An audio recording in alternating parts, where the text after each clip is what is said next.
What's going on, everybody? Welcome back to another episode of Iron Culture presented by Mass. I'm here, just Dr. Helms without Dr. Trexler. We have been going live for the last few weeks, so thank you to everyone who's joined us live on YouTube. This is a pre-recorded episode. Before I introduce our awesome guest today, I just want to say thank you so much for supporting the show. And if you really want to keep supporting the show, do us a favor. If you're on YouTube, give us a like, give us a subscribe, chuck a comment in the area below. Let us know what you like about the show. And if you're on any other podcast platform, do us a favor. Take a second. Give us a 5-star rating, please. It's the only way we can progress. But actually, the real way that we can progress and what allows us to keep doing this show, if you really want to be one of those key members of the cult, is consider joining Mass, massresearchreview.com, where not only do you get to hear video and audio content, much like what we're doing today with our guest, but also you can see the most recent research reviewed that will hopefully give you insights that even take things further and help you with application, whether you're a trainer, an athlete yourself, or just someone really serious about your training. So without further ado, I would like to say, hey, big welcome to Dr. Stian Larsen for coming on the podcast. Thanks for joining us. Thank you for having me, Eric. It's an honor. I've been a fan of your podcast for many years since I wrote my bachelor thesis, so it's really, really a big honor for me to be here. Well, no, truly the honor is mine. One thing we love to do at Iron Culture is try to give a platform to researchers who are coming up, doing important work, expanding our knowledge in the space of the thing we love, the iron. And you're doing exactly that, and you have been doing it for a while. So, Stian, I want to start this off with a brief story that should give people a sense of humility, where I got an email from a young gentleman who did not have doctor in front of his name yet, but he had your name, Stian Larsen, and he said, hey, pretty sure your standard deviations are all messed up in your research, and you're an idiot. Now, I might have read that last part, and you're an idiot, between the lines. That might have been something that I took that you didn't say, so I'm not going to put that on you. But I remember the first time you emailed me, I think it was early 2020, pre-COVID, and I got an email, and you mentioned, dude, there's an error in your standard deviations. I'm looking at, I think you were considering doing a meta-analysis or at least some summary statistics and a systematic review on autoregulation. And I was like, damn it, he's right. Like, we made a boo-boo there. And that started our conversations, and we found out we were both writing very similar reviews, or trying to publish very similar reviews on autoregulation. And what started with a conversation about potentially collaborating actually became you inviting me, and I was hugely honored to be an external supervisor on your master's degree.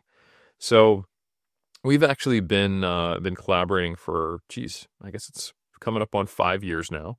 But I don't want to tell the story. I'll let you tell it.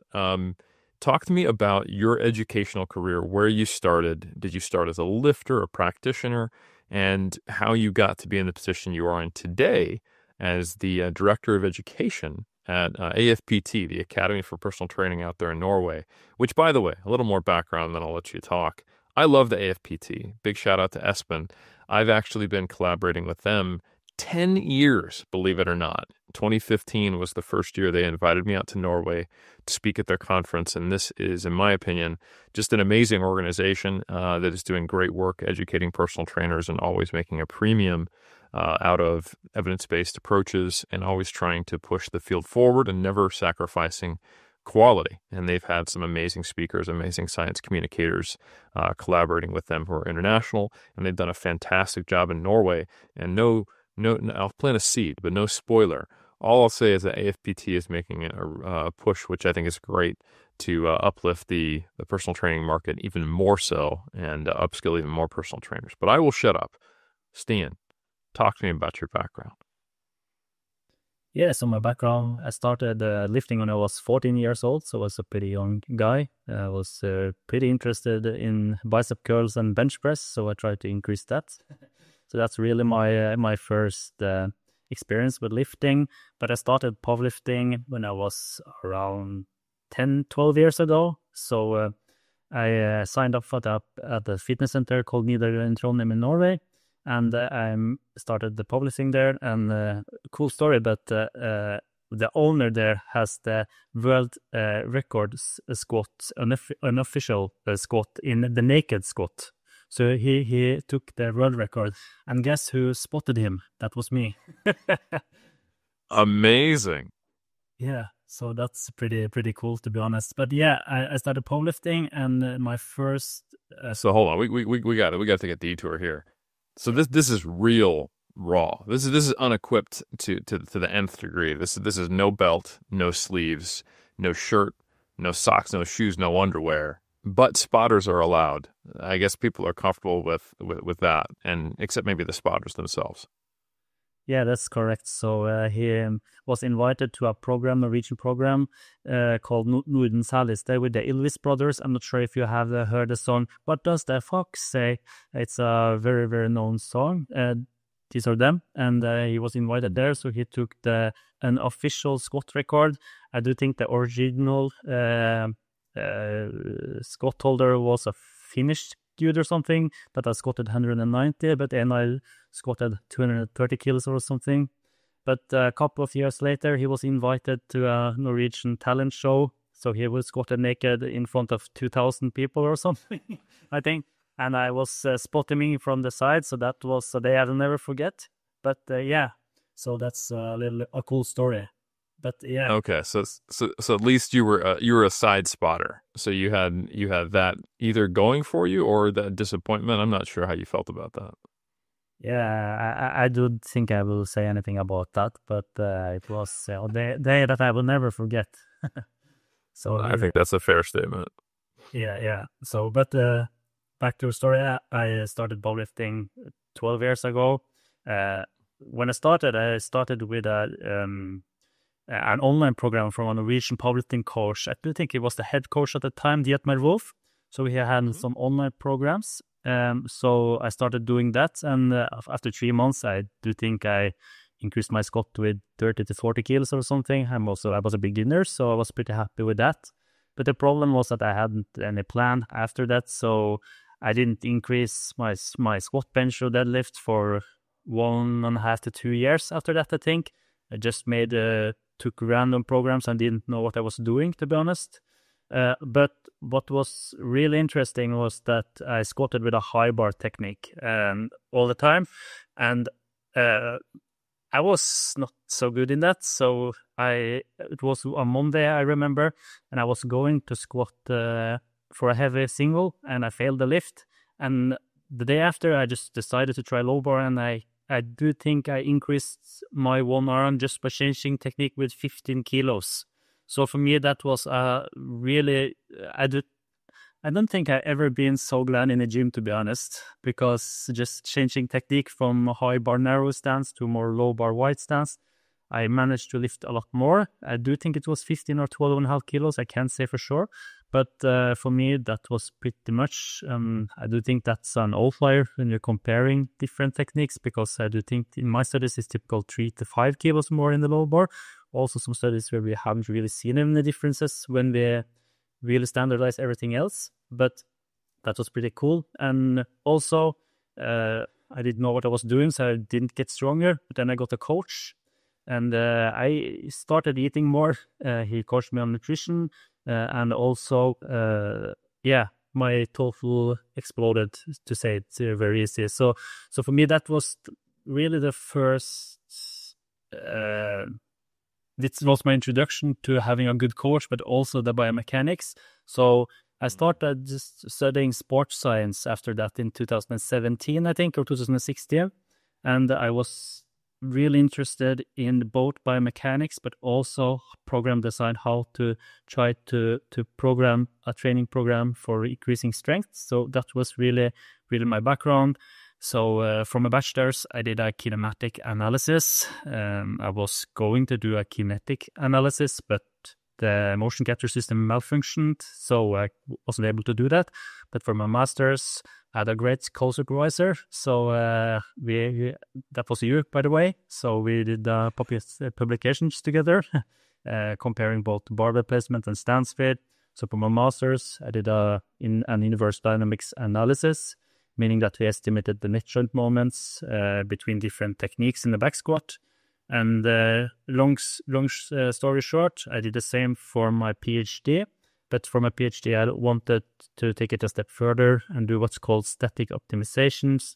So that's when we take and we estimate the net joint moment at the given joints, and then we try to divide it into individual muscle forces to see how technique and load influences muscle forces and muscle specific moments. So that was pretty much what I did for my PhD. But all the way, I have also been always a coach. So I coached a lot of clients. I've also been so lucky that I run a fitness center company. We had 5 fitness centers beside my PhD. So I was able to do a lot of data collections there. So big shout out to the owners there. Care, it's called, but now it's sold. So that's sad, but still. That was a lot of job, and I'm really, really thankful for that they gave me the opportunity to run their centers and also do the PhD through them, so they finance my PhD. So yeah, and also just to provide this some additional context, my problem all the way is that I don't really have a biomechanical background. For in school, I studied sports science, and we don't really have a lot of biomechanics. So for me, during my PhD, I was going to do musculoskeletal molding, and that's quite complex, to be honest. There's a lot of model adjustments and parameters and decisions you have to do, and trying to understand everything of them is quite hard. So I basically 2 out of 3 years of my PhD, I just try to understand everything, trying to delve deep into the models and what different choices, how they really influence the output from a model, garbage in, garbage out. So midway through my PhD, I decided to do longitudinal studies. So that's really because I don't really trust every assumption in the model, to be honest. I do think the biomechanical community has done a really great job on improving these models, but still I do think it's a long way to go, especially in models where it's related to strength training, because it's quite hard to estimate these things. So I wanted to do longitudinal studies, and that's what I've done the last year and a half. So yeah, that's a short but long introduction. Well, no, and I had the privilege of getting to sit side saddle with you through that and watch your progression to being far above mine in terms of biomechanics. And I think, a lot of people, when they see that someone is a sports scientist, they especially if they have a doctorate, they assume a certain level of knowledge. But I think what people may not realize is that technically a doctorate is a doctorate of philosophy, essentially, in your thesis topic.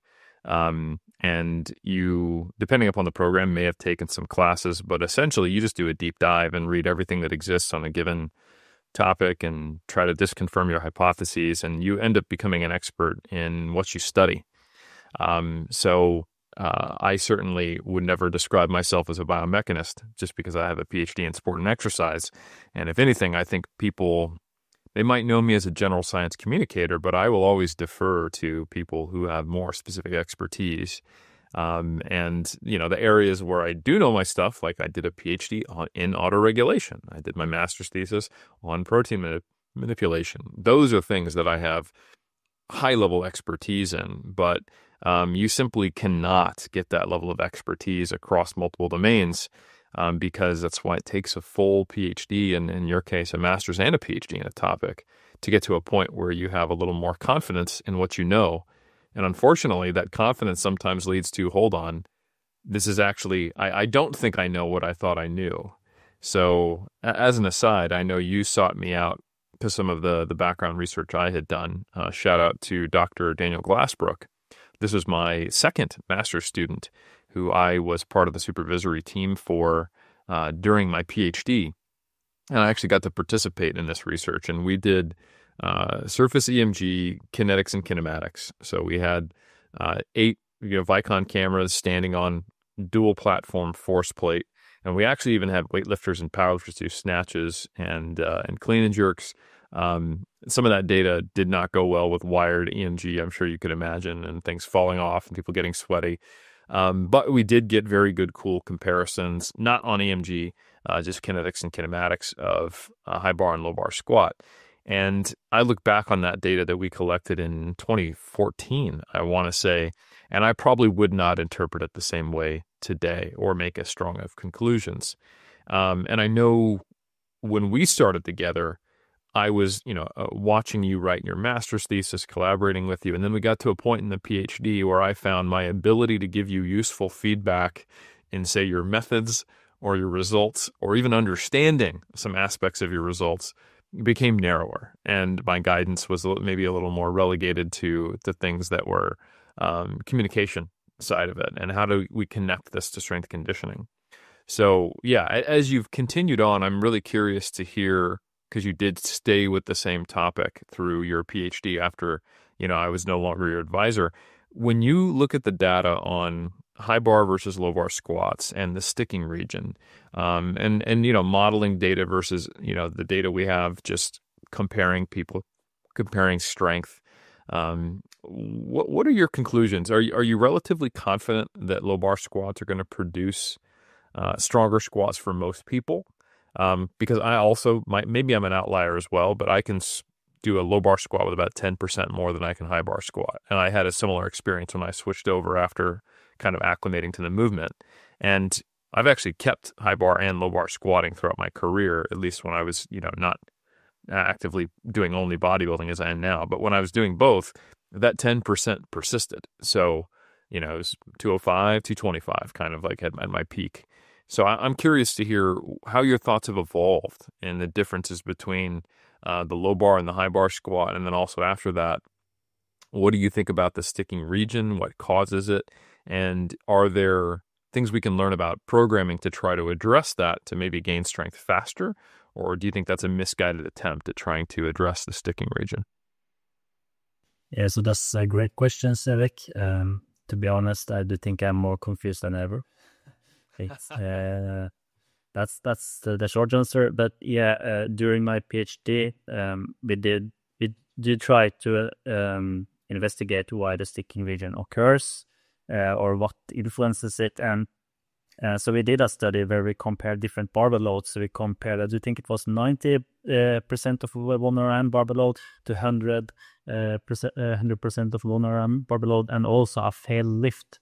And we saw how the kinematics and kinetics were influenced by the barbell load. So really what we saw was that when we increased barbell load from 90 to 100, and also from 100 to 102% of 1 RM, meaning from a successful lift to a failed lift, the only thing that increased was the hip net joint moments. Okay, so we did not see increased load on the quadriceps or the knee extensors, and I do think that's probably because I do think that the quads are working pretty hard at easier barbell loads. We have, for example, from another study of mine, this is unpublished, and the reason why this study I'm speaking about now is unpublished was because I do think it was a lot of noise in the modeling, so I did not really want to do it, but still I do think it gave us some answers, but I don't feel confident about publishing it, but it has also been replicated with greater methods in the newly. I don't remember the researcher. So the quads seem to be working almost maximally around, I do think it's 75 to 90% of 1 RM. And when you then increase the barbell load further, they work maximally. So you have to self-organize your body, then moving a little bit forward. That's really why you do the stripper squats at more heavy lifts, as they call, meaning that knee extension occurs before hip extension. So you get a more forward lean. Then you change the loading from the knee extensors to the hip extensors. So really what I do think, and this is speculative, of course, because I haven't really made any correlations or something, and I do think this is really hard to say why it occurs, but I do think it's because the quads are really working maximally for most people. Then you change the demands or the loading to the hip, and you get increased power length. So the last thing that the limiting factor will be the hip extension torque that you can produce because the knee extensor are working maximally. So I do think that's a clever way to squat, and I do in almost every participant that I ever tested, this occurs. So they at lower barbell load, there's no problem for more advanced lifters to have an upright torso, but when it get heavy, they increase torso power and change the loading to the hip extensors. So that's one thing I do that's a consistent kinematic outcome, and also a consistent kinetic outcome that we see. And also for the modeling that's not published, but this has also been replicated. That's why I mention it. We saw that when we did musculoskeletal modeling with the static optimization, that the only hip extensor that increased musculoskeletal forces, but also muscle-specific moments, meaning the contribution to the net joint moment, was the gluteus maximus. And that was pretty interesting. I do think it's pretty logic that it wasn't the hamstring, because that's a biarticular muscle. So it will increase the knee flexor torque, which will make it harder to extend the knees, that I know that you have already covered. I do think it was in episode 67 of your show with Megan Brighton and Andrew Vygotsky. I do think I heard that episode 5 times or something, because I really enjoyed the episode. So that's something. But the sticking region, easily it occurs because it's too heavy for you. So you have to grind, and you know that maximal forces are produced at slower barbell velocities. So I do think that's probably an interesting finding from a thesis, from PhD thesis. But also we know that when you have an eccentric phase, you will get stronger in the concentric phase. This is often called potentiation. I do think that's a unicorn in research, to be honest, because it can be a lot of factors influencing. But we can see that we have greater force production in dynamic movements, especially the squat, than in static or isometric actions in the squat. So we see that the increased force production due to the eccentric phase diminishes after around 0.3 seconds, which is very often where the sticking region starts. So where you have to wind. So I do think that's also a factor that influences the sticking region. So probably that the potentiation is diminished, and also that you change your loading from the knee extensor to the hip extensor. So the knee extensor are loaded maximally. They aren't really strong enough to extend the joints, so you are changing your self-organizing your body from the knee extensor to the hip extensors. And often what you see when people fail a lift is that they flex their spine, and that's probably because they aren't capable of producing enough hip extensor torque or a hip extension moment. So then you have to flex the spine. And that's also something I've seen in an unpublished deadlift study that we have to peer review now. He compared 90 to 100. We compared a 90% of one RM deadlift to a maximal deadlift. And what we saw was that the hip extension moment didn't increase. What's increased was the spinal flexion. So I always said this as a coach. When you deadlift, spinal flexion is great for one RM. Of course, we can discuss if it's safe or not. I do think it's safe if you have trained your spine to tolerate these loads. But that was also interesting to see. But I don't think it's possible to have a big flexion in the deadlift in the squat, because you have the barbell on your load, so you can't really do it there. So yeah. I think that last bit is a really key point. You know, you can't have that much flexion in your spine during a squat because of the bar position, and I think that helps us with some of the interpretation of the data, and something that I don't know if we've talked about it on here, but I've implied it, is that when a study reports its data, it's not necessarily telling you what to do or interpreting it. You could take a crack at it in the discussion of the practical applications if that's part of the paper and when you do the science communication, but just simply reporting the data is only the first step. And I have definitely heard people who would agree on the idea that the quads are already at their limit, producing maximal torque through the movement, even at lighter loads, and then the loads get heavier and you have to bring the hip extensors more to the party to complete the lift. But I've heard them disagree as to, okay, then, well, what should we do about that? Because I think it's probably true. If the quads are always exerting maximal force, then you could see them as a limiting factor, right? Because any 1-to-1 increase in quad strength should result in, an increase in the net movement joint, forces for the squat, because they're always contributing. They're a prime mover. But like you said, okay, when it gets heavy enough, when we reach our limit lift, we then start to increase the amount of hip joint activity. So that means, okay, someone else could say, well, no, that means we just need to build a massive posterior chain, train those glutes, maybe train those adductors, train the spinal erectors, and that's going to be what gets you through that load. And then I think that final thing you said about bar position. We can only have so much spinal flexion before it becomes a problem because the bar's on our back. We can actually lose position. That, I think, is the key piece that sometimes people can't really think about, those second order effects. That if you do shift to an extremely hip dominant strategy in order to do a squat, you can put yourself in a position more holistically where now you're not in as strong of a biomechanically advantageous position, or you can actually lose the bar forward, which we sometimes see in people with really extreme kind of forward lean. Basically the lever arm of your torso becomes so long that you can't meet those demands anymore, regardless of the fact that you are using a lot of, and actually probably because you are using so much of your hip extensors without being able to, couple that movement and find a movement strategy that keeps that bar over your center of support or your center of gravity. So, yeah, I would love to hear your thoughts on, does this just mean we just need to be doing good mornings, back extensions, hip thrusts, or do you think that how that data is interpreted might change our programming decisions? Yes, that's also a great question. And unfortunately, I have never done any studies on this, so I don't have any clue what's correct in the context of science. But if I can speculate as a coach, because I coached a lot of powerlifters, I do think it's obvious that both strengthening your quadriceps and the hip extensors are the way to go.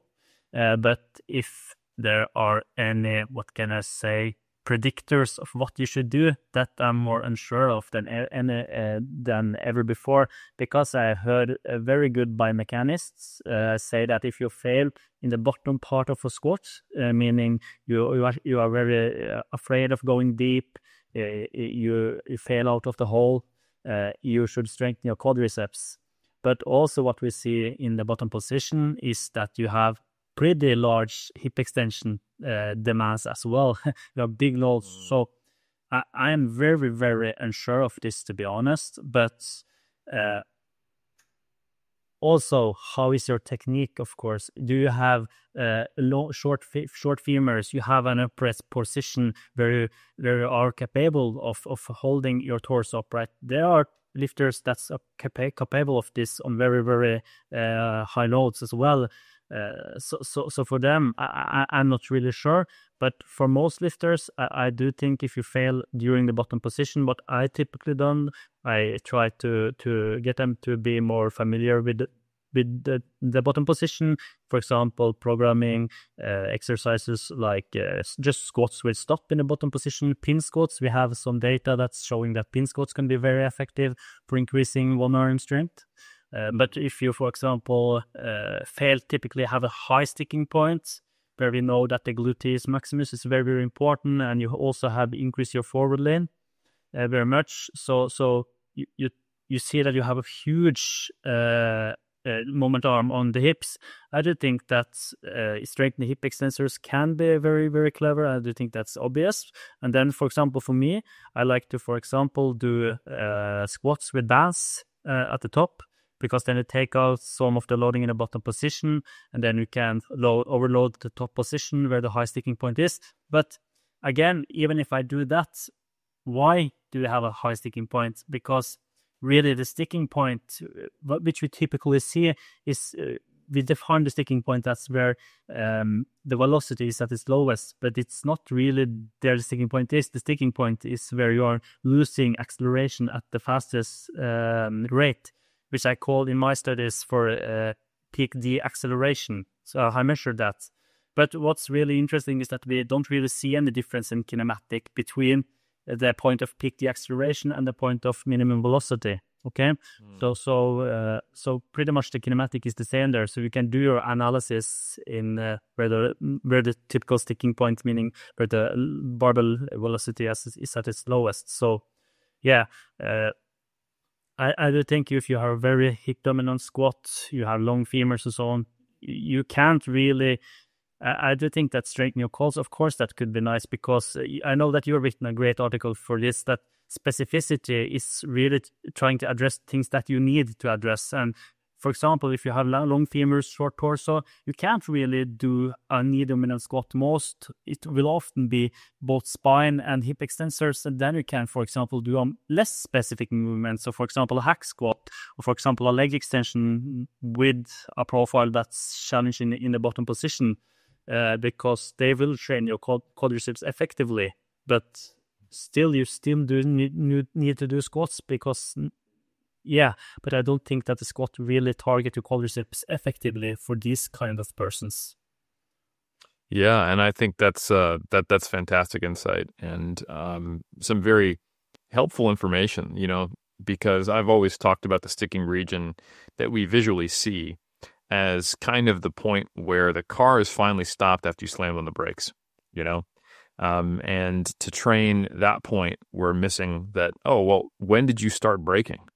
And the fact that you observed that the point of peak deceleration and also the point of minimum velocity are quite close in terms of where they actually occur in the squat, that's helpful for the practitioner, because they can get a better idea of where that is. But it's also helpful just to remember what you said earlier, that quote-unquote stretch reflex, or the eccentric-concentric transition, the contribution of the passive contractile tissue and the rebound that you get out of bouncing out of the hole, depending upon how much you do, is also going to be overlapping with that. So the reason why you stick is multifaceted, but there is always going to be a stick, right? So if we didn't have a sticking point, we'd never miss any lifts. So I think it's helpful for people to simply understand where the sticking region is, because it might give us some insight into what would be the best way to address it. Like you said, if it's in a very bottom position, depending upon the way you squat, it could be potentially more, hip or knee dominant,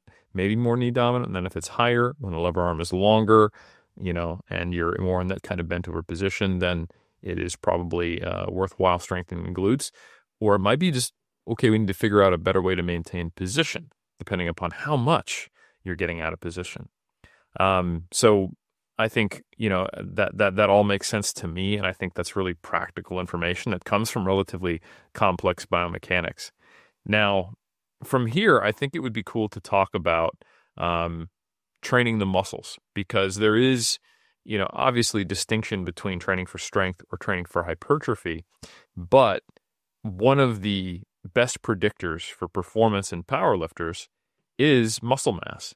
And we see that cross-sectionally much more clearly than we do longitudinally, but I think that has much more to do with the relative change in strength that you see over a typical 6 to 12-week study versus the relative change we see in muscle size by any metric over a 6 to 12-week study, and all the things that contribute to strength change, especially in the short term. But at least in the long term, when we have these cross-sectional studies, we see a moderate to large or strong relationships between various indices of muscle size and strength in powerlifters, which is pretty interesting. So, transitioning to hypertrophy, if people were to look at, say, your last handful of publications, most of them are now not on the sticking region or the squat. They're on measuring hypertrophy. They're on comparing different ranges of motion or similar ranges of motion with different resistance profiles, such that there is a greater challenge in the initial phase of a given movement compared to something else, and also comparing things like lengthened partials, or doing past partial or past full range of motion partials to failure versus lengthened partials. So you've done a lot of important work in this area, and it's really good to see, because I think you've done some very well done studies that have been well controlled and very sober in their interpretations. And you've been building to a very rapidly developing area of research and helped us kind of understand what's going on here. I've referenced a lot of your work. So there's a connection between these two things. Everyone's different.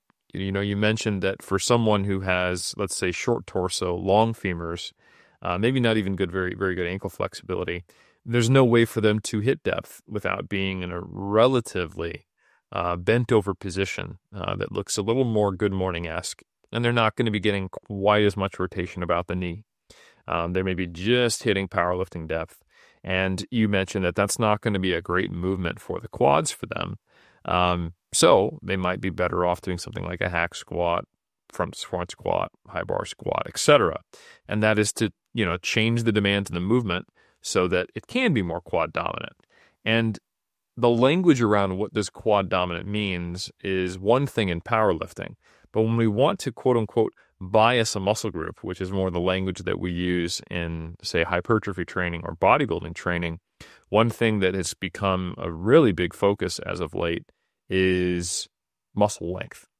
And obviously, if you were to look at somebody in the bottom position of a low bar squat versus the bottom position of a front squat, you're going to see the, you know, quads in a much more stretched position in the front squat, basically a deeper squat, because you are not limited by the position.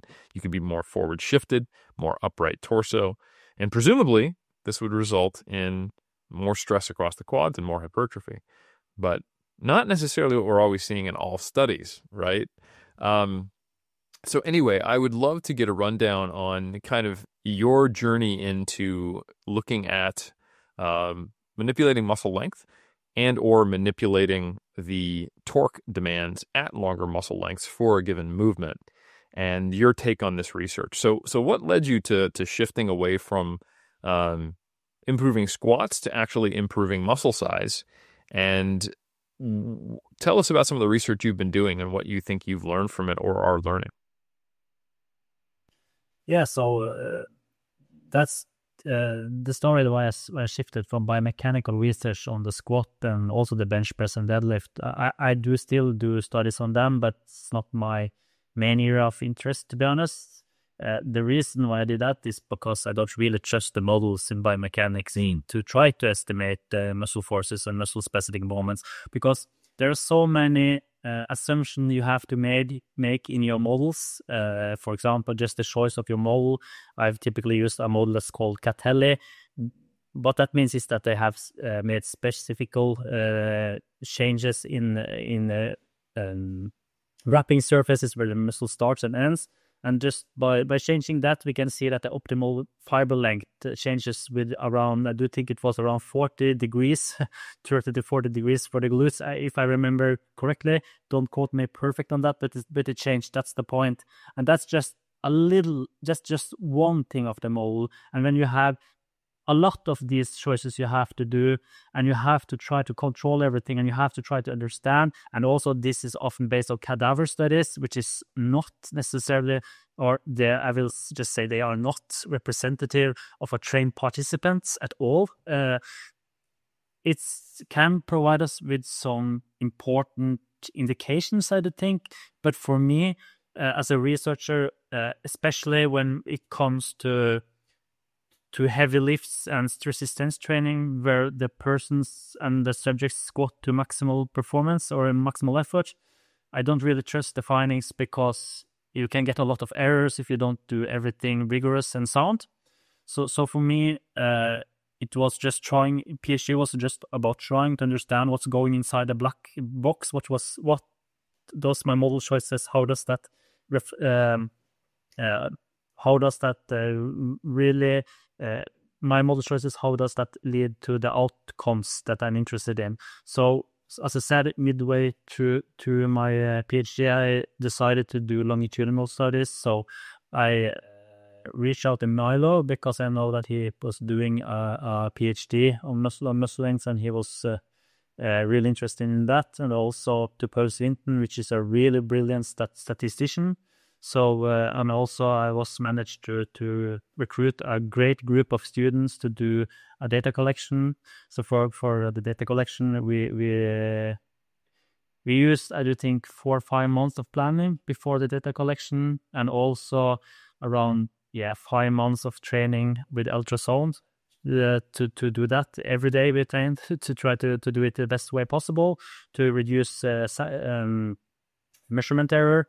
So it was a lot of job, and also try to do everything good in our methods. So what we decided to do was that we wanted to compare different leg extension, quick hip traction angles in the leg extension machine, because we know that the rectus femoris, which is a knee extensor contributing to knee extension, it's also a hip flexor, so it can be influenced by hip flexion angle. And we had some studies. I do think it was Mitsui and colleagues that published a study that measured. I do think it was transverse relaxation time, which is a proxy for muscle activation. And found that leaning more backwards to the machine led to greater muscle activation of the rectus femoris, and especially the proximal part, than sitting more upright with around a 90 degrees hip flexion angle. And also, so I wanted to do that. And also, I do think that the lengthened partial research has been really a lot of debated in the last years, and also. But for me as a coach, I also coach a lot of clients for muscle hypertrophy purposes. How I have used this research is just by doing full repetition followed by pass failure partials, meaning that they continue the set with partials after reaching full range of motion failures, especially often on the last set of an exercise in isolation exercises. That's how I employ this kind of research. So for me, I wanted to do a study comparing just full range of motion failure, meaning that we did was that the participant trained calf raises, standing Smith machine calf raises, and this was a within participant design. So this is what was from the same data collection as the leg extension study, where they on one foot they did calf raises and we terminated the set when they reached full range of motion failure, meaning that when they were at the top of a peak plank far flexion angle. Whereas on the other foot, they did the same, but they followed with the pass failure partial. So that was something that I was really interested in. And in the in the third exercise we trained, which has not been pre-printed or published yet, I'm working with it now. We compared shoulder flexion angles. So in one angle, they did bicep curls with a neutral shoulder, meaning that the arm was into the side, whereas for the other condition they did a bicep curl with the shoulder maximal extended, meaning that the arm was behind them, and the resistance profile was similar, meaning that it was peak resistance at the lengthened position. So that was the first data collection, and we wanted to do this just to try to do something other than biomechanics, because I didn't really trust the models. And I don't say that we can't trust the models, that it's just that me, as don't really have a biomechanical background, I've done my best to try to understand everything, but I know that it's so complex, these models. So I wanted to go to something I feel more that I felt that I was going to be more sure of. But Sure. that was what I thought, because doing longitudinal studies, that's quite hard as well, to be honest. So Yeah. we used a lot of time doing pre-registrations, planning everything, preparing the ultrasonography, and so on. And also we did all this for free. That's one thing to remember, because when people criticize our studies for having 30 participants, we were a bunch of students that did everything for free. Worked 7 months full-time job, I do think, 6 to 7 months, if I can just estimate, for doing this. So it was a really, really great way for me to do research, because I learned so much, and I was very glad that we did a good preparation for this, because as a researcher, I suspected that this research would get a lot of attention, because people tend to care about muscle hypertrophy studies, and they did. The leg extension study, I had to delete social media after that was published, because for a couple of days, because I couldn't handle all the attention, to be honest. That was just me. I'm just a shy researcher from Norway, but it was very interesting, and so that's really my shift from biomechanical research to doing more longitudinal studies. So do you want me to continue with the findings, or should I? You can just... Well, first I got to give props and ask questions from, the researcher in me is impressed. and I'll tell you why for three reasons. One, your comment about it's not that we can't trust, biomechanics research. It's that you stated, my background isn't biomechanics, so I understand the limitations, but I don't necessarily understand them deep enough to still make the appropriate inferences knowing them. And I think a surface level kind of interpretation by some people when they see limitations on data or they see a funding issue, they just throw it out. And that's a very intellectually lazy thing to do, So I want to applaud you. There are so many nuances to the methods and the approaches and the results that we see. And it is easy to let things fit your bias or just kind of step away and go, it's too complex. And many people do that instead of taking one of two paths. Well, I need to become an expert on the limitations enough so I can make the limited and useful inferences I can to communicate this, or I need to accept that I don't have that expertise, someone else does, so that is not going to be the pathway that I continue in, or I just, I'm straight and straightforward and let you know what I can and can't interpret, the limits of my knowledge. So that is kudos to you. The second thing is I think people just truly don't understand how difficult it is to carry out research like this and how impressive an elegant design can be when you can efficiently collect data.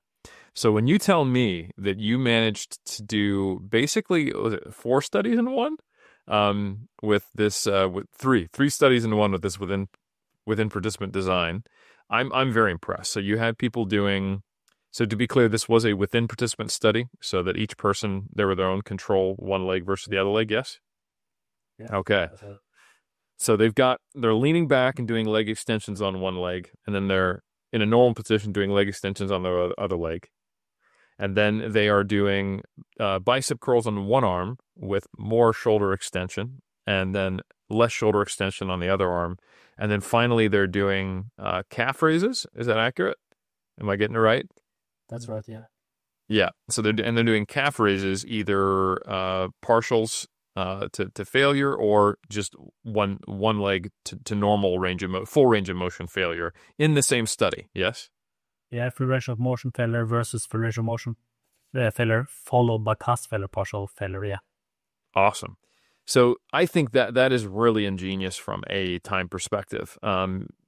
You've got these trained people who are coming in, they're getting to do multiple different exercises. You're increasing your sample size. You're decreasing the degree of within participant and between participant variability because they're serving as their own control. Their stomach's attached to their whole body. So things like nutrition, sleep, etc., all that stuff is controlled for. And also you did this because for the love of the game. This is the way research is, especially in sports science. We're not pulling in huge grants. At best, we're sometimes able to reimburse people for the petrol that they spent to get to the lab, and research assistants are maybe at best getting their name on a paper. So I think you got a deserved amount of attention, even if it did, it was a little challenging to kind of wake up to one morning and go, oh my God, my Instagram is blown up, which I can relate to. And yeah, I think you did a fantastic job. So just researcher to researcher, kudos, because I know how challenging it can be to do research, especially with that length, to get your precision that good with ultrasound and the skills that need to go into it. And I will say that you have produced some of the best research in this area, and you've really strengthened some of the findings we have, even when the conclusion is we don't know, which is totally fine. Strengthening a level of uncertainty is great because we don't want false positives or false negatives. So anyway, that was the first foray into the research, and I would say the data was relatively straightforward. For those who don't know, you observe that doing past failure partials on calf raises produced more hypertrophy than just doing full range of motion. Now, the question is that because they ended up doing basically more volume and reaching quote unquote, true failure when you can no longer even do a partial range of motion on the calves? Yeah, I know you're doing subsequent research on that now, or have done. And correct me if I'm wrong, but leaning back on the leg extension did produce more rectus femoris hypertrophy than being in a more hip flexed normal quote unquote leg extension position. Yes. Yeah, that results indicated that, yes. Yep. So those are relatively intuitive. But I know you've done some research where what you anticipated did not quite happen. Are you in a position where you are comfortable talking about the biceps data? Or I know you haven't even preprinted that. If you want to, save that for once you preprint it, that's fine. But yeah, up to you. We can talk about that, or we can move on to the subsequent data collection. We can surely talk about it. I know that it's been talked about a lot already, so it's no problem for me. I haven't looked at the numbers in quite a time now because it's a friend of mine that used the data for his masters. So he did just defended his masters successfully now this week. So congratulations to you, Benjamin. So what we did, as you said, we tried to just compare the effects or the impact of shoulder extension angle, because we know that the biceps brachii is a biarticular muscle, meaning that it causes both the shoulder joint and the elbow joints. So it's more lengthened when you do shoulder extension. So what we wanted to do, we recruited 30 untrained men, and they had them trained bicep curl in a cable, where the cable provided the greatest resistance in the lengthened position. So it was around, I do think it was around 40 degrees difference in shoulder angles. So for one angle, for one arm, the shortened condition, they had the arm parallel to the body, whereas for the most lengthened condition, they had full shoulder extension, or around 5 to 10 degrees from full shoulder extension, because obviously if you do full shoulder extension and you push them maximally, it will be discomfortable. So after 10 weeks, we measured elbow flexor thickness, both proximal and distal, before the intervention at 2 baseline tests, and also after the intervention, 72 hours. We had them train twice a week, 8 sets or 4 sets each session, totaling 8 sets to momentary failure, meaning that they failed the last repetition. And after the intervention, we didn't find any differences. And that was quite surprising for me, because they were much stronger when they extended their shoulder. It was, I do think, 25, 4 or 20 out of the 23 or 24 participants that finished the study was substantially stronger in the extended conditions. So for me, it was there's really no difference there. I haven't really looked into the data in a couple of months. I'm not sure if it's trending one way, but if I recall correctly, I do think that's for one of the conditions for one of the sides, the proximal side, they favored the shortened condition. So I can't relay anything for sure. So that's what we call sampling variance can be, but it also can just reflect that there aren't really any differences, I think. So that's, for me, was quite surprising there. But we also have a lot of data, or not a lot of data, but we have some studies on the bicep now. I do think it was a study that was published a couple of weeks ago that didn't really find a difference either, if I remember correctly. So yeah, this is an interesting one. We've got, I think, almost 5 studies now comparing incline curls to preacher curls. I think Zabaleta Corta, Kobayashi has a conference abstract, Cassiano, and the one that was just published. So it's I'm really glad you brought up sampling variance or sampling error. It's something we've talked about a lot on iron culture, and you kind of have to take a step back and ask yourself, what should I expect to see when I compare these things, or what would I, hypothesize I would see? What is the magnitude of difference? And then if I'm looking at multiple small sample size studies, okay, what is the degree of variance that I will see in those? And it's not that we might, it's that we should see some studies that are giving us results probably in the direction of what we'd expect, but the majority of studies will probably not find anything at all.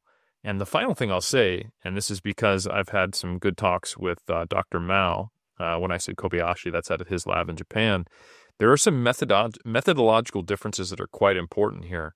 I would love to get your thoughts on this, but it's very difficult to differentiate when you're looking at the distal bicep site with ultrasound between the brachialis, which sits deep to the bicep and is monoarticular, so it won't be impacted by, shoulder position, and the distal biceps brachii. They're kind of like right on top of each other. The intra or intermuscular separation between them is very challenging to see, but on MRI, apparently it's much easier. And what has been reported in some studies, which is, like I think by Zabal Corta, greater distal elbow flexor growth, like broadly, might specifically be, brachialis growth in that preacher curl, where you're manipulating shoulder angle, which doesn't impact the brachialis, but you're creating a more favorable resistance profile because your forearm's more parallel with the ground.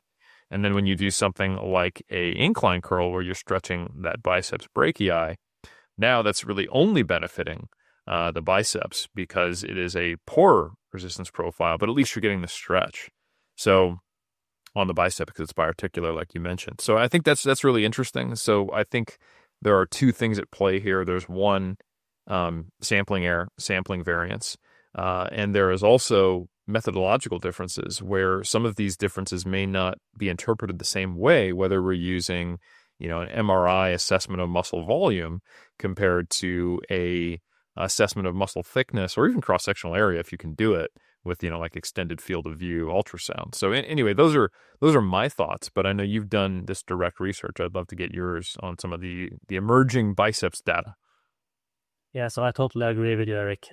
That's exactly my thought as well, because as you say, the brachialis is a monoarticular elbow flexor, so it's not really affected by shoulder extension angle. But if we can just talk shortly about the studies that measure this, so Sabla Corta this, so I do think it was just that the incline curl, they increased. I don't remember if it was the proximal distal part, but they increased it was just the incline curl that increased, I do think.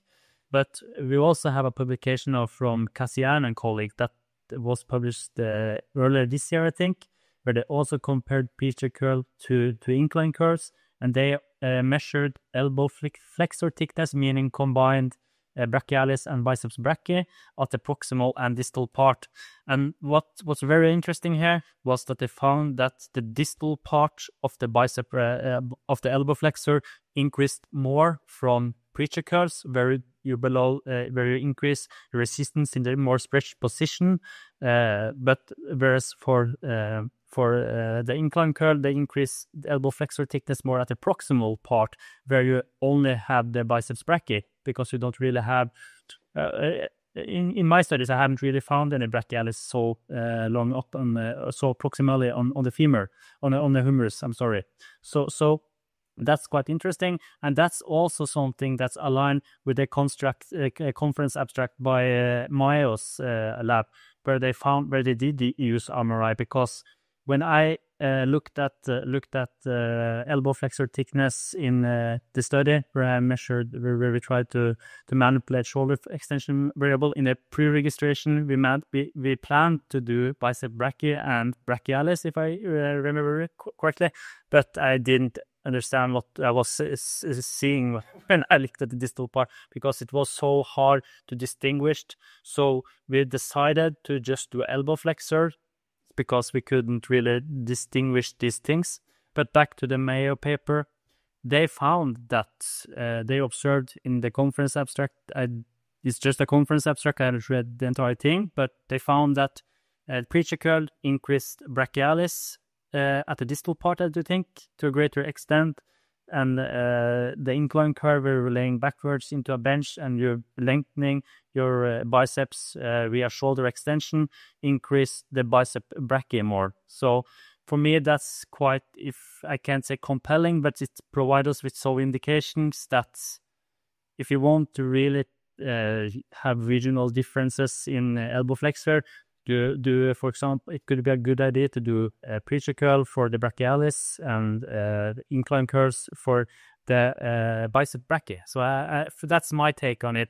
And also, I'm very skeptical about saying this. So for me, it's speculative what I say now, but when you are increasing shoulder flexion angle, you are shortening the biceps brachii over the shoulders. So it can potentially weaken it a little bit because it may reach the ascending limb of the length-tension relationship, which means that actin and myosin filaments could potentially, this is very speculative for me, have a suboptimal overlap, which can perhaps, I'm not saying it do that the brachialis may contribute more. So it have to do, but that's just very speculative. I'm very, I try to avoid these speculations, but for me, combining that it has greater resistance, that the brachialis have greater resistance in the preaxial together, that the bicep brachii are shortened more, could possibly, both these things can possibly influence this. But for the practitioner, I do think that this doesn't really have so much to say, because I don't really think that you can see any differences, and the net, the net increase are similar. The net increases are similar, but the distal part can probably grow some more of the elbow flexors, can probably grow some more from preaxials, and opposite for the incline curve, where you increase the proximal part or the upper part. But I would just want to say something from our data collection when we are speaking about resistance profiles, because even though our participants were stronger in the where they have their shoulder extended, it's very important for me to say that we standardized the resistance profile there. The other studies didn't. So for us, we had the cable horizontally, so it was 90 degrees from the elbow at peak extension, elbow extension, meaning it was hardest when the bicep or the elbow flexor was at its most lengthened. But I, as a trainer, because I follow the participants, what was a really interesting observation here was that they failed at high angular accelerations. So suddenly they failed, because the one repetition, it was easy, and then they suddenly failed. And I believe this could be due to, what I've read, I never measured this myself, that the bicep brachii has decreased internal momentum when you fully extend the elbow. So it's a little bit weaker in full extension due to smaller internal leverage of the muscle. That's speculative for me. I don't like to say things if I haven't even measured it myself and don't fully understand it, because I haven't seen the images myself, but I trust the researchers. So for me, I speculate that having a resistance profile in bicep curve that peaks at peak muscle length is not beneficial, because you suddenly fail when you fully extend the elbow, because you have smaller internal momentum. So me personally would really like to replicate these findings, but with a resistance profile that's a little bit nicer in the stretch position, because I do think that the participants could have pushed a little bit further. But this was standardized, so it shouldn't really make any differences. But for me, it was just an interesting observation. So yeah. No, and that's the kind of stuff you love to hear, because it matches, at least it matches my experience and what I've seen in the trenches. It's like when you get into some of these extreme positions, sometimes failure can be very abrupt for certain muscle groups, at least. And you can kind of intuitively, and I think there's value to this, although it's difficult to know exactly why, intuitively go, that's probably too much of a shoulder extension angle, I'll be in some shoulder extension, but not a tremendous amount. And then it also opens the door for, like if that failure, quote unquote, came out of nowhere, maybe I want to do some partials past failure, or I want to do a drop set, or I want to make sure that my desire to try to train this muscle to longer length is not limiting my volume, So it's kind of the idea of not throwing some of the other programming principles out with the bathwater, and how when we start to isolate a variable or isolate a muscle group, there are other factors at play. So I think that complexity, that nuance, and the things that we're still trying to figure out exactly why is important. So that's great. And I think the degree to which you speculate is still very conservative. So you're you're doing fine in my book, and I think it's important because people can understand maybe why we saw what we saw. So after this, it didn't sound like you got enough punishment, Stian, because I know you did more research after that, despite the fact that it took so much time, effort, and that it blew up your social media in a way that made you remove Instagram from your phone. So talk to me about the more recent research you've done, the follow-up, and then I guess finally, I think it would be good to finish with what you have planned in the future and where we think we need to go with this line of research. Yeah, sure. So after this data collection, we got funding. So that was really great. So Milo, he had a really great guy asking if he could fund our studies. So for me, yeah, of course. So that was really great that he did. So thanks for that. But really what we wanted to do after this was just to continue and trying to do some interesting studies. I am really interested in exercise selection. So I wanted to take it a step further and try to do it on more trained participants. So I look at myself as you are. I do think that you are a specialist, but also a generalist. But for me, I'm just a generalist. So for me, when I do studies, I really like to try to recruit experts on the field, so I know that the methods are rigorous and sound. So we also recruited Brad Schoenfeld, which is a really great researcher, to participate in the other data collection. So I do think it was January this year. No, we had January this year. Yeah, no, last year. I'm sorry. No, I'm sorry. It was last year, the spring last year. So we started a new data collection. We managed to recruit, I think it was 25 or 26 trained participants with, I do think the average training that they trained for 7 or 7.2 years. So it was pretty trained participants, and because I ran the fitness center at that time, so it was pretty easy to recruit, and it was a good friends of mine, and they volunteered, so really happy for that. But we did also did 3 exercises, so we did 3 studies in one data collection. So the first thing we did was that we for me, I'm very interested in cold training and how to try to optimize cold training. And I know that it's been done a lot of studies on different or not a lot of studies, some studies that have compared different range of motion on quadriceps femoris growth. So I wanted to do a study that compared around 100 degrees of knee flexion angle versus a peak individualized peak knee flexion angle on quadriceps or hypertrophy. So what we did was that we recruited 25 participants. We hadn't trained leg press. This was also within participant design. So on one leg, they trained to 100 degrees knee flexion, and the other, they trained to peak individualized knee flexion, which was an average of around 156 degrees, I think. So it was the largest range of motion in the literature on the knees. And we compared quadriceps growth between conditions at the 6 different sites on the quads, and we didn't find any differences. Just to say it short, this was an 8-week intervention. It was trained participants. They didn't really grow much at all, which wasn't really interesting. So for me, it can give us some indications, but honestly, I would really like to see this study replicated with more participants, longer training interventions, but still 8 weeks, doing 8 sets, two weekly training session with a total of 8 sets to momentary failure in the leg press, and they trained to momentary failure, believe me, in almost every set. Of course, you can't push them on every set, but we tried our really best, so they failed most of the sets. That's so hard. So they grew, but we didn't find any differences.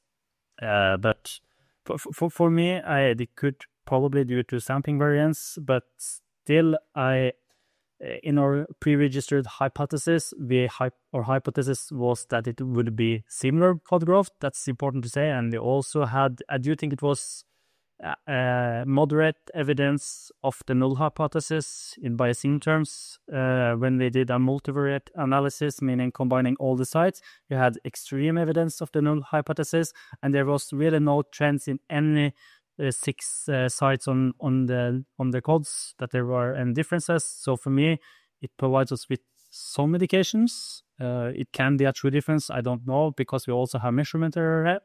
But that was the first study.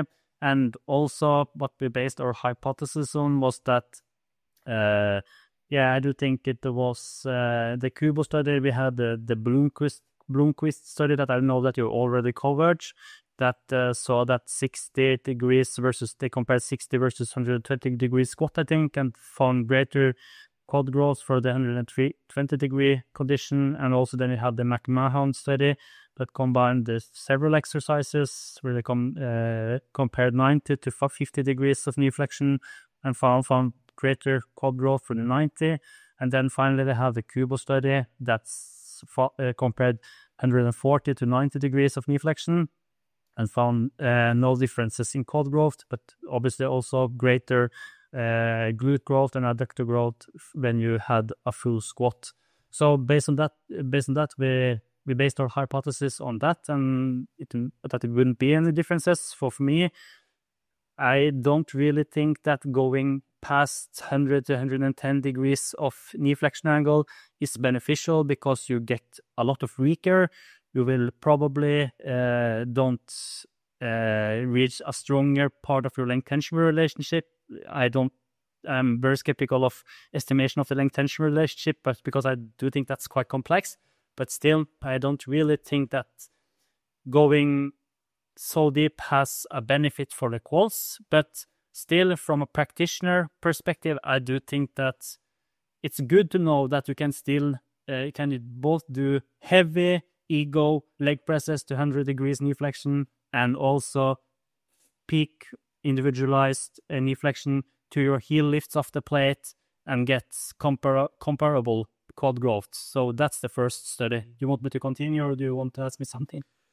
No, let's talk about that. No, I think this is one of those things where, and for pure transparency, folks, I have done some peer review on some of these papers. I had the pleasure of doing that. And yeah, again, great work, awesome design, really important research question. And I think the hypothesis is interesting, because some people, they would probably look at some of the isometric work that's been done on the quadriceps, or some of the knee extension work like that you did, even, or that Pedrosa has done, and go, oh, longer muscle length, the better, more stress at a deeper position, the better. But when you, like you said, when you look at Bloomquist, when you look at McMahon, when you look at Kubo, when we have things that are, comparable, it almost seems like there's a consistent pattern. I don't know if we're there yet, to where, at least in squatting patterns at high degrees of knee flexion, there doesn't seem to be a benefit for the quads, even though there is a benefit for the adductor and the glutes. So I think the practitioner, at least for someone who's trying to grow all muscle groups evenly, or just all muscle groups generally, would say, okay, cool. Well, I still want to go as deep as possible. Maybe not for my quads, but there is a point where deep enough is deep enough. Or let's say, shallow is too shallow, and it's probably somewhere between 60 to 90 degrees or something like that. But once you're getting into like the 3-digit range, for knee flexion, which looks like, I don't know, slightly more than a half squat, slightly more than a half leg press, if you kind of think about this in practical terms, that actually seems to be sufficiently deep for the quadriceps, which is interesting. So yeah, I think your research is helping us understand that there's more to this than simply longer is better. There are points at which the length of the muscle may cause other issues, but we also can't just isolate a compound movement to a single muscle group. So no, I think that's really interesting findings. I'm really curious to see more come out of the lab. And this is, to your point, the fact that you saw very little hypertrophy at all in this trained group of individuals is something we need to constantly remember, that just because there's no difference or no practical or no meaningful, whatever statistical model you use, if there's no difference between groups, but there was also no difference from pre to post, it's very difficult to make any conclusion at all. And this is why I think it is sometimes valuable to study untrained or even just recreationally trained participants, because you're more likely to observe growth at all in a given 8 or 12 week window. And I do think if something makes a novice grow faster, it will probably make an advanced lifter grow faster as well. It's just that faster for an advanced lifter might mean, oh yeah, it takes me 6 months to observe a measurable change instead of a year. So while it might be something like a measurable change that is larger over 8 weeks versus smaller over 8 weeks, but still measurable in both cases for a novice. So all of those complexities are layered on top of one another, but I think it's great that you're contributing to this research, and those are my thoughts on the quadriceps stuff. Thank you. So just to follow up, because it's something that I've given some thoughts about later months, because what is long muscle length? What's the definition of long muscle length? Is it when it reaches the descending limb of the length-tension relationship? And does that really matter? What is the descending limb? This is very hard things to measure, I think. For me, is it when you have peak joint range of motion in your joint? I discussed this with my girlfriend, which she's a co-author on all my papers here, so she's been very important, so shout out to her, Nordi Sandberg.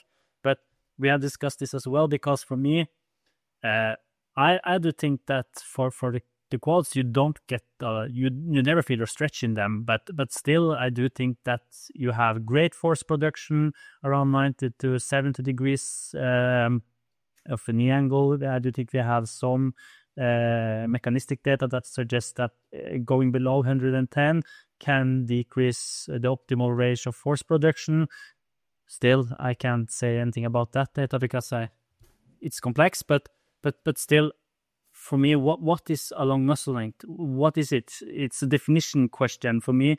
I am very, very unsure if we can really say that.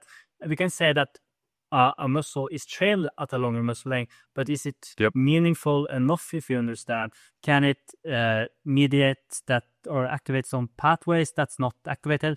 I don't know, and I don't really think as a community we can't really say anything for sure because we aren't there yet. I do think measuring these things and connecting mechanistical data to longitudinal data is quite complex. I know that some labs try, and big shout out to them. I haven't tried that myself because I'm a practitioner. I don't feel comfortable doing that, but I do think that's a really important area of future research to understand really what a long muscle length is. It can be that someone has an answer, but for me, I'm very unsure, to be honest. And I think that's a really, really important point. Terminology is everything. And having an objective definition of when a muscle is at a long length is, I don't think we're there yet. Right now, all we know is one group is longer than the other, and that's all we can say, right? So, and I think that's fine as a practitioner. Like you said, we don't necessarily get the people will sometimes make comments about, well, what's going to optimize muscle protein synthesis? I even remember being asked that at a conference for personal trainers, and I said, oh, so are you doing biopsies or are you doing the microdialysis technique of looking at muscle protein synthesis? How do you measure muscle protein synthesis? Like, I'm a trainer. I'm like, then it doesn't matter. Like, that's a good theoretical understanding so you can understand why. But as far as what data you need to be looking at, it's stuff that you can actually apply in the gym. So I won't go down that rabbit hole. But so this is not the only part of this research study. You got funded, which is great. You've done the deeper versus deep enough, apparently. Squats. What else was this research entail? What other findings have recently come out of it? And then finally, we can close with, what do you plan to do in the future, and what does the future look like for Dr. Larsen? Yeah, sure. So just going through the two findings briefly. So we compared calf raises. So we compared just lengthened partial calf raises versus doing full range of motion calf raises followed by past failure partials. And our hypothesis there was that lengthened partial would be superior. And that was that was also what our data indicated. If I recall correctly, we had anecdotal evidence that lengthened partial was beneficial to pass failure partial. It was around 0.4 millimeter greater average treatment effects, as we call it in very sim terms, for the lengthened partial. So just doing lengthened, so it was calf raises, dynamic machine calf raises here, and that provided greater growth of the calf, but it was still just anecdotal. But that's some indications, and it's hard to measure these things because we also have measurement errors, and this was trained individuals. So yeah, so this data indicates that just doing past failure partial, initial partial was better than past failure partials. Yeah. So to clarify to the listener, you had one group doing full range of motion calf raises, and then essentially just let their range of motion decay until they were barely moving and failed. So this is doing typical training and then going, you know what, I'm just going to go till I can't move. And now, unlike the prior study, you compared this to what if we only did, the first half, the initial range of motion. And that seemed to be potentially, although this is just one study comparing the two, slightly better. Which, you can always post hoc rationalize as to why a small change that may or may not be real, if we were to replicate this study, is the case. But at least it kind of makes sense. It is quite challenging when you do the final portion of a calf raise, and we have a lot of prior data on calves indicating they do respond well to being trained in a lengthened position. We can look at Cassiano's full range versus lengthened partial data, which is one of the strongest data points we have in that area. So I think it makes sense. You're not expending any energy in this quote unquote less than optimal position, and you are going to failure in both conditions. So I think that tracks. I wouldn't be surprised if it was replicated and we didn't see a significant difference or a meaningful difference. And I would expect probably most studies comparing two things like this would not. Because we're now really getting into the weeds for the listener. Now we're comparing two different calf raises, both exposing the person to failure and in the lengthened position. So like now we are going to get to a point where we're going to reach the limits of what research can even discern. And I think that is important, that we're comparing like good versus best. At this point, many times we're just not going to be able to pick that up until we have 10 studies and a meta-regression to look at. But kudos to you for that. I think that's a great question. And at least it addresses the limitation of the prior study where you did full range of motion to failure versus past failure. And you said, well, one group's getting more volume. And what if we did a comparison where we're going full range of motion, then past failure to only partials and then going to failure. So I think from a successive perspective of when you're building research questions upon one another and prior findings, I think it's a well done study and important. So what was the final component to this most recent data collection? Because this one also had 3 studies as a part of it. Yeah, thank you. Yeah, so the last component of this data collection was that they compared lateral raises variations. So this was the first study that I know of that have measured lateral deltoid muscle thickness increases during an intervention.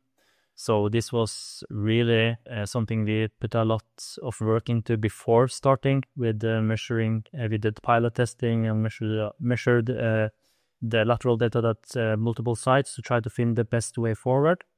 But what we did was that we had the same participants train lateral raises. So for one arm, they trained lateral raises with a dumbbell, whereas for the other arm, they trained with a cable. So we really wanted to see how resistance profile influences the muscle hypertrophy outcome of the lateral deltoid. So for the dumbbell, you have what's called an ascending resistance profile, because the dumbbell has its longest moment arm at the shortened position, where your arm is out from the body. So it's an increased resistance, whereas the cable was attached. So the cable was around hip height. So it had peak resistance in the more lengthened position.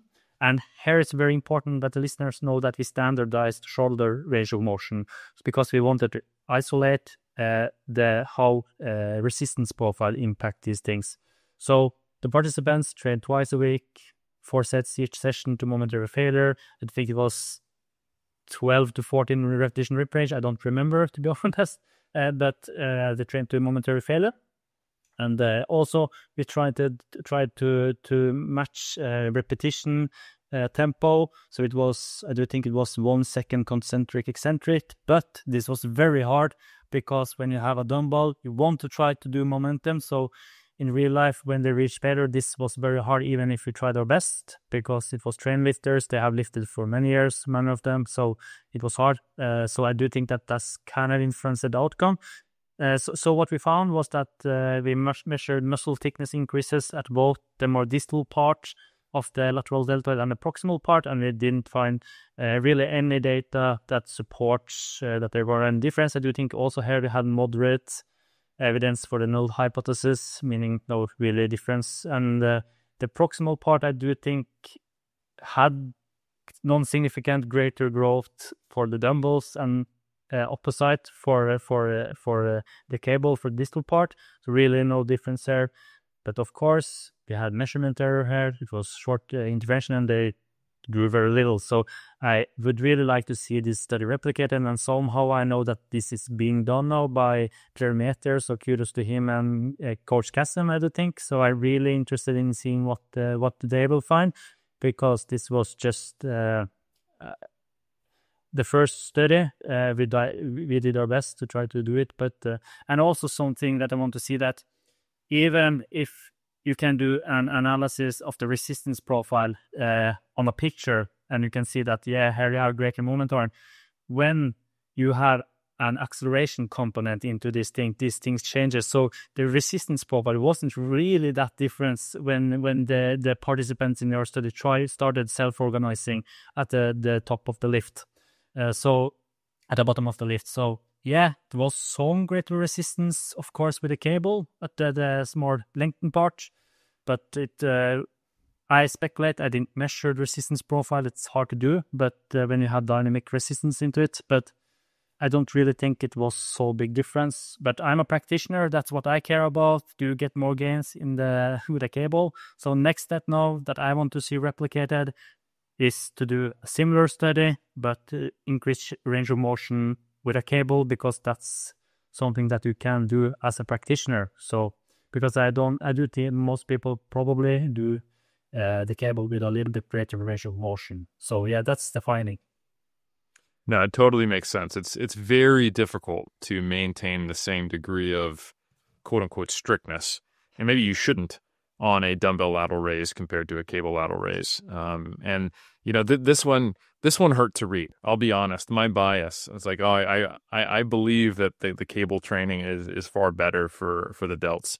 And so, you know, reading the results of this study, I had mixed feelings. One, it was really cool because, like you said, it's the first time we've seen the deltoid measured via ultrasound, or period for hypertrophy that I'm aware of. And it's a great comparison, super practical. So great job on that.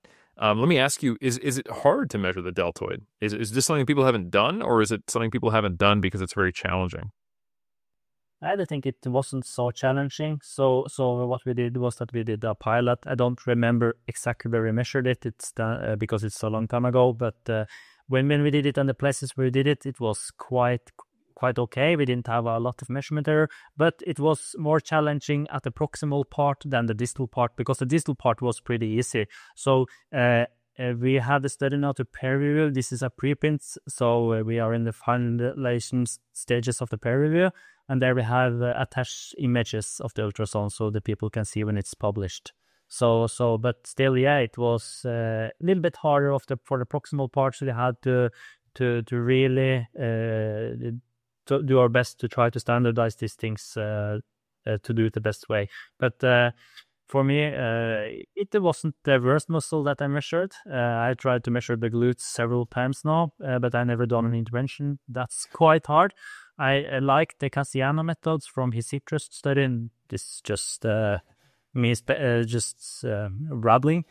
But I do think the glutes is quite hard, so that's why it's not really been done. But I want to do a glute study next, so that's the next thing for me, I think.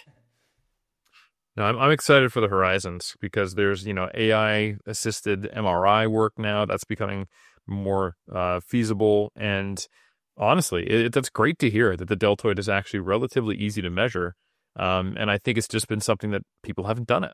It's not an obvious thing for people to do. So hopefully this will spur even more research into this area, and we'll get more answers as they come. So first off, Stian, I just want to say thank you for the work you've done. Thank you for taking the time to be on Iron Culture. And the last question I have for you is, what's new in store for you, and where can people find you? So what's on the horizon, and then if people are more interested in your work, what's the best way to follow it?